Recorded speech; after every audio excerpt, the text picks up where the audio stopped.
watched primetime boxing match in nearly 20 years. So we're very proud of what we've achieved, but we're not going to rest on our laurels. We will be kicking off next year, right here at Barclays, with an incredibly strong card. Errol Spence Jr., someone who is sort of grown up on Showtime. We're very proud of that as well. He made his pro debut on ShoBox back, following the 2012 Olympics. He won his world title on Showtime, and now he's making his first defense on Showtime. He has knocked out 9 straight opponents as his level of opposition has steadily increased. In fact, over the last 5 fights, his opponents have had a record of 141, 7-3. And of course, 9 straight knockouts, including those 5. He is in the pound for pound on virtually all pound for pound lists in the top 10. So suffice it to say that not a lot of fighters are rushing to fight Errol Spence. But Lamont Peterson not only stepped up to the challenge, but he was so ready to take the fight that he actually relinquished a world title. He relinquished the WBA title to take this fight. That's the kind of fighter Lamont Peterson has always been. He's got one of the strongest resumes in the welterweight division. He's a 2-division champion at 140, 147. And he's fought some of the best fighters in the sport, from Danny Garcia to Amir Khan to Timothy Bradley. We're thrilled that we're kicking off the year in 2018 with this matchup. It's yet another top 10 versus top 10 matchup in the welterweight division, a division that we've been focused on for a couple of years now. We're very excited. We'll see you on January 20th here.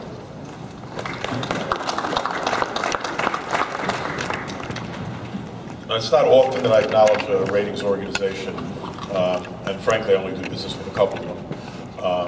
And one of the reasons why Lindsey Tucker is up here, he's chosen not to say anything, but I'm going to say some stuff for him. Obviously, Errol Spence Jr. is the IBF champion. Lamont Peterson was the IBF 140-pound champion. So both of these fighters have a history with the IBF. And the one thing you can say about the IBF is that the IBF has a set of rules and that they adhere to their own rules. And rules aren't written every day.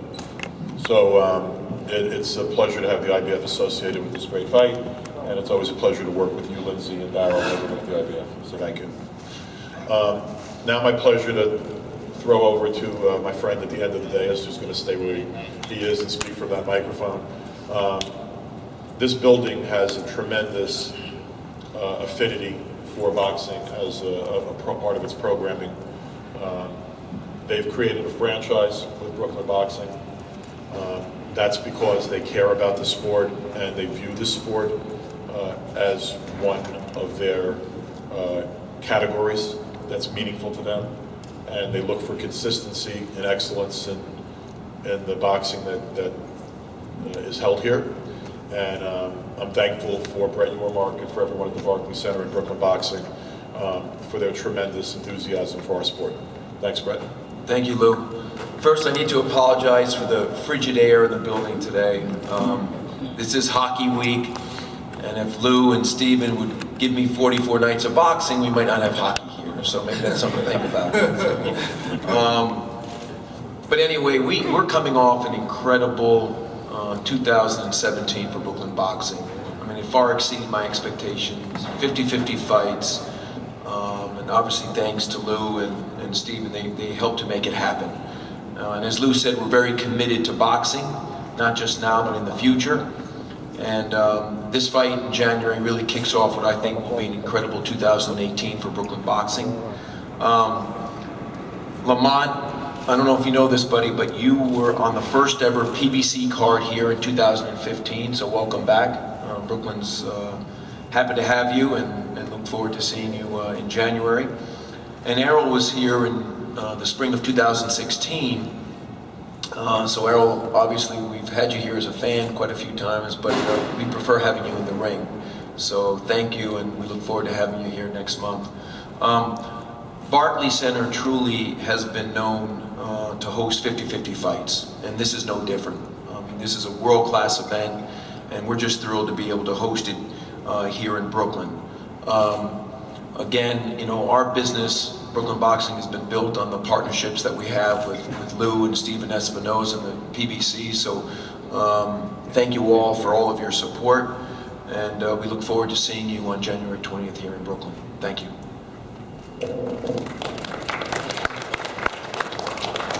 Brett, thank you very much. Let me introduce the fighters and the trainers. And you, of course, see you on January 20th. And let me start to my immediate left, to your right. He's the trainer of Errol Spence Jr. Derek James was also a fighter himself. Nasty super middleweight at one time. Years ago. Quickly has established himself as one of the best young trainers in boxing. Personal opinion, should be trainer of the year for what he's done this year. Trains WBC champion Jermell Charlo, turned him into a knockout machine. He's trained Errol Spence since he was a teenager. He's from Dallas, Derek James. And his fighter, he's the champion. He's the IBF welterweight champion of the world. Won the title, as you saw, in grand fashion, went across the pond to Kell Brook's hometown of Sheffield, England, stopped him in the 11th round in May, brought back the title here to the States. He was an Olympian. He's undefeated, 22-0, 19 knockouts. His third time fighting here in Brooklyn. First as champion, many consider him the future of the welterweight division. His moniker certainly fits him. He is the truth, Errol Spence Jr. To his right, the challenger, two-weight division world champion. Won world titles at 140 pounds and at 147 pounds in February of this year. In fact, as you heard Stephen say, he gave up the title just so he could take this fight. He's fought some of the biggest names in boxing: Amir Khan, Tim Bradley, Lucas Matisse, Danny Garcia. This will be his third time fighting here in Brooklyn. He is 35-3-1. He's got 17 knockouts. His moniker, Havoc, Lamont Peterson. And his trainer. When you talk about elite trainers, world-class trainers, you have to mention Barry Hunter. He also trains Lamont's brother, Anthony Peterson. He owns the famous Headbangers Gym in Washington, D.C. So many champions train at Headbangers. It is known across the world. He is Mr. Barry Hunter. Guys, let's have a conversation. And Lamont, let me start with you. Because in my intro, I talked about some of the biggest names in boxing that you've already faced. Now you're taking on a young lion, many consider the next great welterweight. What does this fight mean to you at this stage of your career? Well, for me, I try not to make too much out of it. You know, it's a world title fight, and I'm thankful for that. I just try to take a fight at a time. I've been fighting, 13 years as a professional now, so to me, all fights are the same. I'm just happy to be getting the opportunity to fight for another world title, and just go in there and try to take care of business. Not too many guys are lining up, though, to fight Errol Spence. Of course. A number of big names who said no. But you gave up your title for this fight. Why? Because I feel like as a top fighter, top 10 fighter, you're obligated to take what comes on the table. And regardless of, who it is, like Earl's cool, Derek is cool. Like, we can box in a boxing ring. We don't have to be, I don't have to be mad at him, or he don't have to be mad at me, or we have to feel some type of way. It's boxing. It's a sport. And we're competitive, and we're going to go in there and compete. Like, if it's left to me, we'll be friends before, and we'll be friends after. But when we're in the ring, we're going to take care of business like we always do. Errol, you're coming off a dramatic victory to win the title. Will we see that sharp Errol Spence that we've seen here in the past?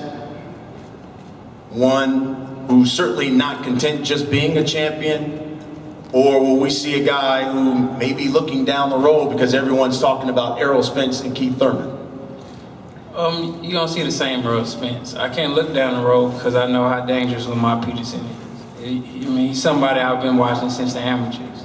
He's somebody I used to study when I was an amateur. I've been in training camps with him. I know what Lamont can do. I seen him fight. So, I seen too many fighters look down the road, and then the guy that right in front of them end up beating them, and then they can't get those big fights because they lost. So I'm gonna focus on what's in front of me, and that's Lamont Peterson. That's a big task at hand. So I have to be 100% focused and hungry and dedicated for this training camp and for this fight. You will see a hungry Errol Spence Jr. I just think stylistically, this fight is really interesting.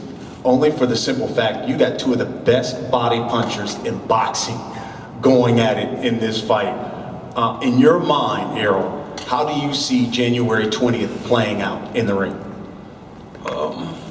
I think it'll probably start as a boxing match, but I think at the end it's gonna end up as a dog fight, man. That's we both got big hearts, man. Like, I never known Lamont to duck any competition. I never known or seen anything on social media saying, oh, Lamont turned down this fight, Lamont did this and did that. Like you said, it's not a lot of fighters that wanted to fight me. Those big names in the welterweight division, they all, got that call to see, did they want that fight?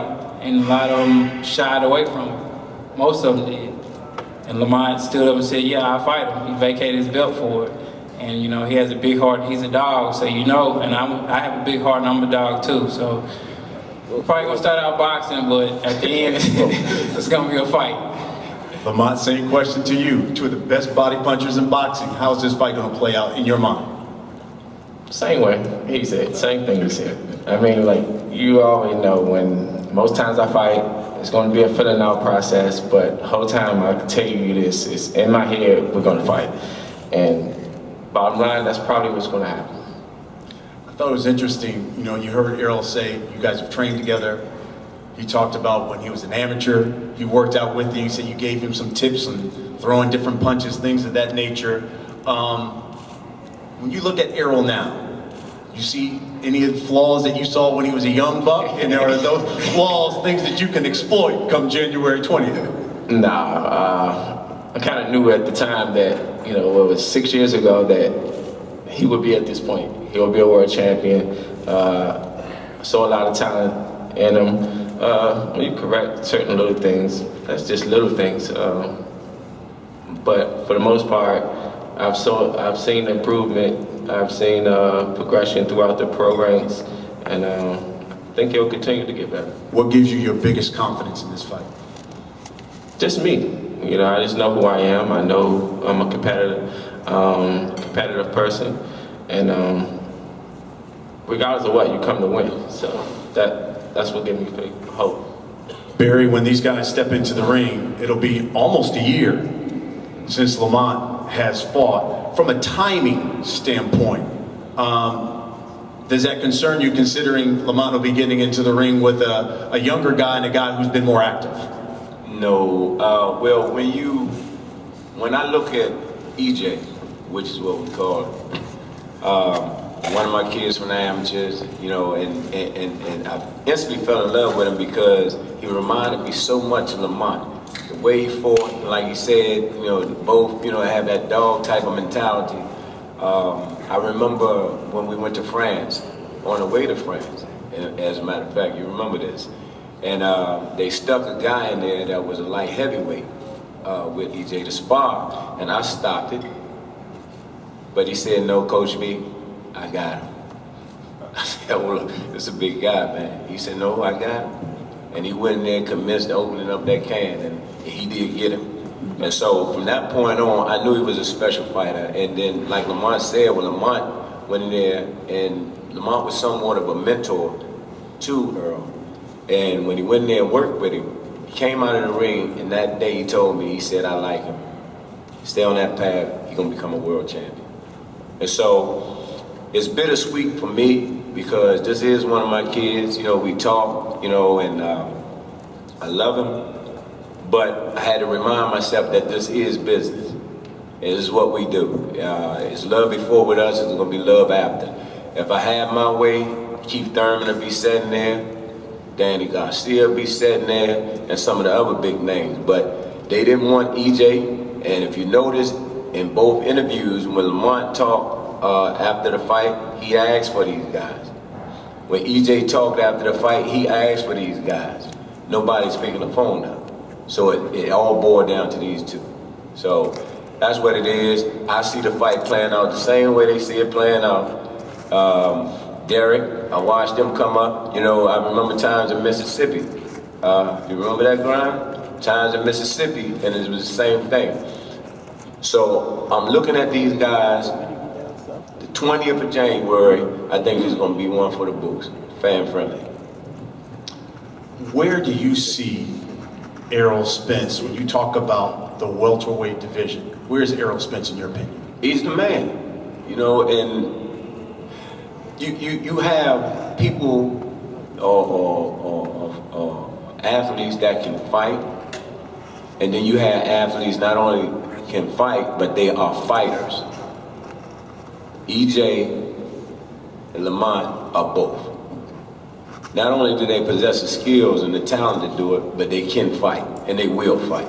They are fighters. But then you got a lot of people, how can you say that you are the best in the world and you don't fight the best in the world? As I recall, I look back at Marvin Hagler, he never discriminated, he fought everybody. Hearns, everybody. Ray Leonard, everybody. And in order for boxing to get back to those glory days, I think we need to, like Steven said, put the best in against the best. And let's make it happen.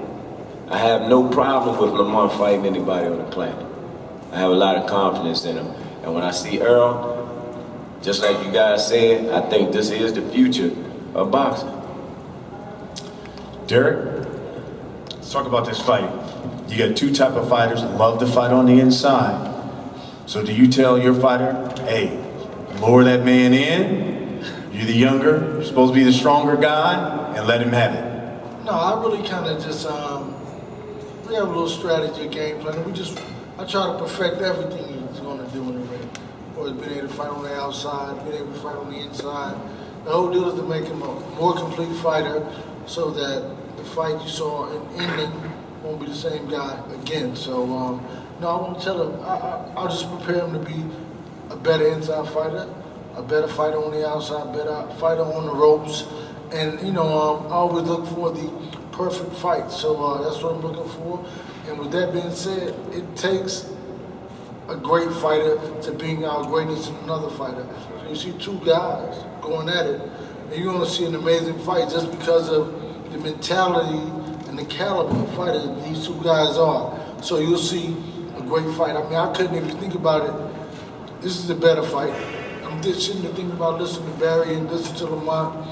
You know, you saw Keith Thurman run around the ring. You know, you saw a rougher fight with Sean Porter, but you don't see two guys here who have that mentality to go get it. And very technical and very skilled and very technically sound fighters. So you look for a great fight like Ray Leonard versus Hearns fight because of the skill and the depth in which these guys have talent. So it's going to be a phenomenal fight. Absolutely. Since we're in New York, I think there was a rapper who said that if they didn't know me then, they know me now. People certainly know you now. I know that. What's been your secret? I mean, because when you look at what Charlo has done, he has really gone to a different level since he's been with you. And obviously Errol has lived up to all the expectations. A number of people wonder, what is your secret? What does Derek James do for fighters? It's not so much about a secret as about me being a former fighter. And it's one thing to do it. It's another thing to teach it. So I had to go in on the inside and kind of really understand it. So stand on the outside of everything. And so I realized that I don't follow any other old critiques about everybody would say about boxing, because boxing evolves, and that's what my whole deal is, to evolve with the sport. And so that's how I look at it, is that I don't follow anything. I have people say that fighters are born, punchers are born, not developed, and that's not true. Because we see it in Jamel Charlo. So it's all about being more technical and more fundamentally sound. That's the key to it all. The people, if you see more fundamentals in boxing, the talent level and skill set also grow with it. So that's what I'm focused on. Lamont, you know, when people talk about the welterweight division, they mention Keith Thurman, Errol, Spence, names we've heard here today. Danny Garcia, Sean Porter. They've even said Terrence Crawford. He hadn't fought yet in the welterweight division. But it's always, seems like your name is last. Do you feel as if you're like the forgotten guy in this welterweight division? And if so, what are you out to prove January 20th? I don't pay any attention to it. I respect anyone's opinion.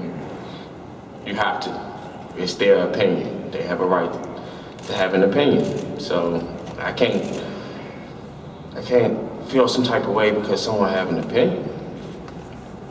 I just go out, train to do what I love to do.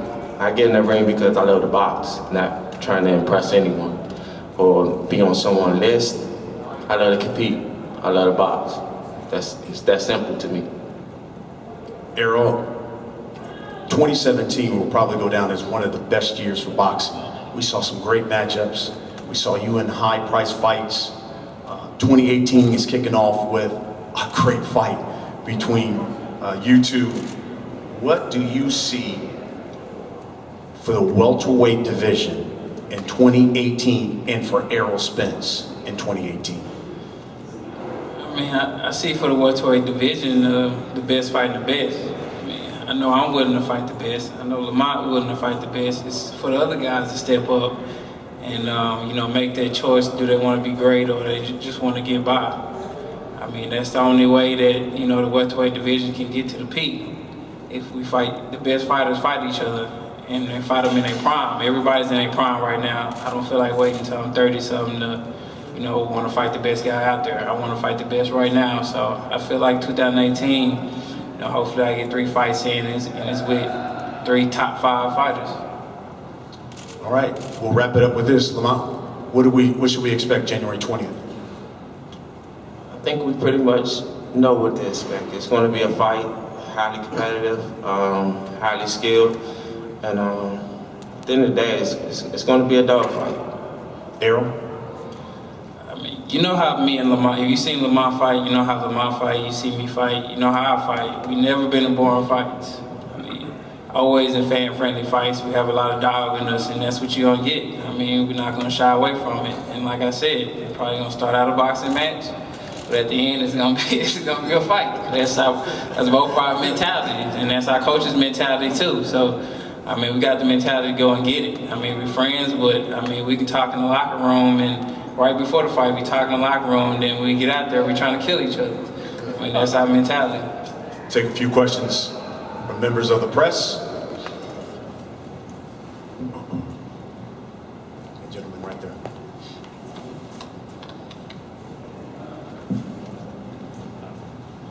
Just tell us your name, who you're with, and direct your question. Oh, hi. John Cudney, Reddit Boxing. So this is a question for Errol. So, Lamont was already a pretty established pro, I think, when you started fighting, because you started out pretty late. Just wondering when you first became aware of him, if he was someone you followed on TV before you eventually sparred each other. Yeah, he was somebody I followed on TV before I sparred him. You know, I used to watch him and Anthony Peterson. Watch their fights. I just like their style. You know, I like their defense. I like how they throw body punches. I like the fundamentals. So, yeah, I did, you know, grow up watching him in the amateurs before I met him.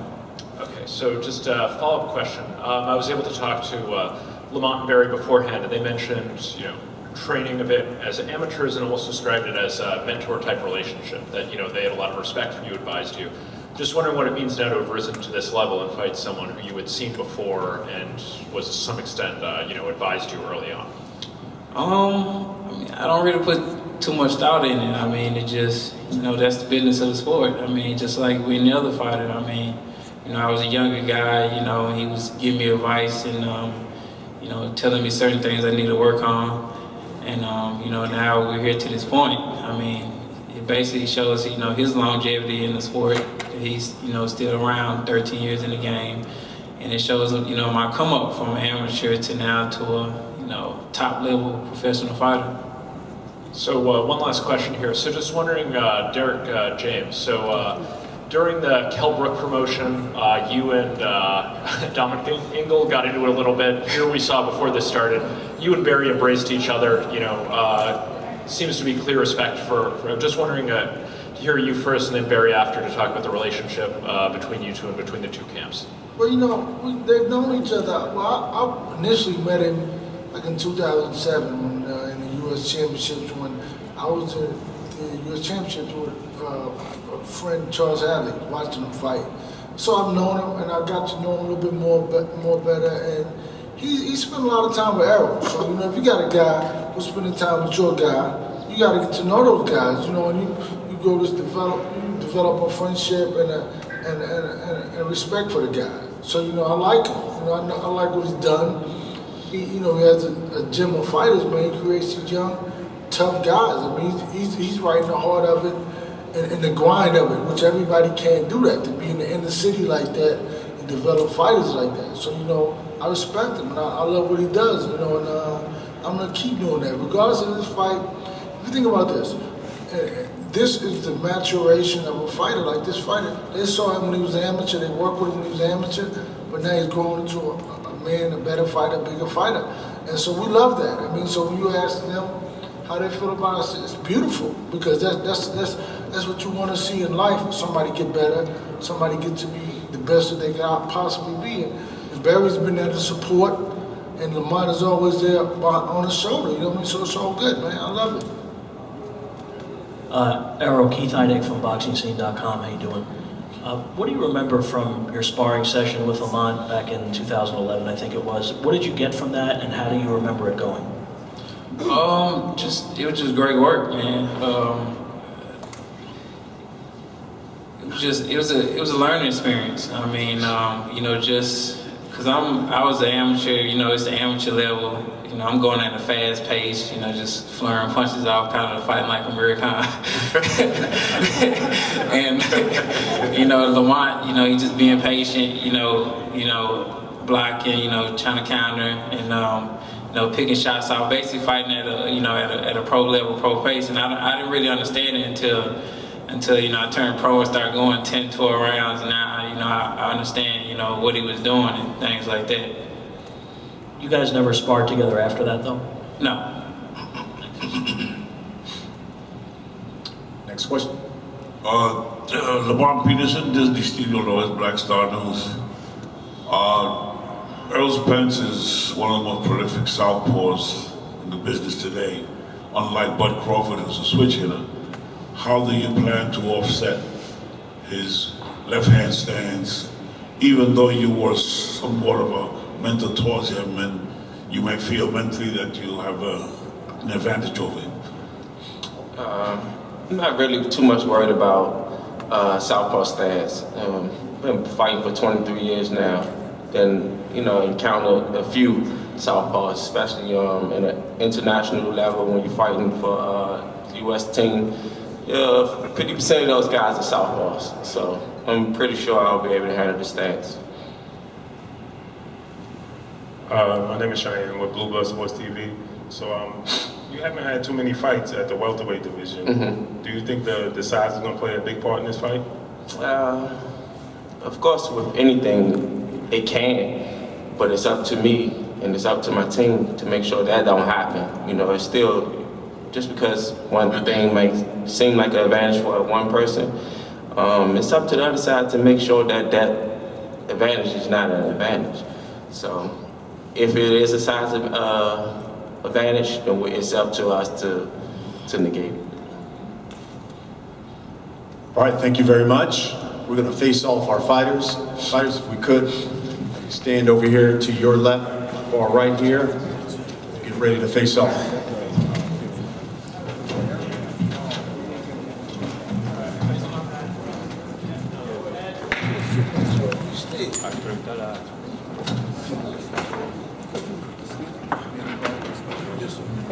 Guys.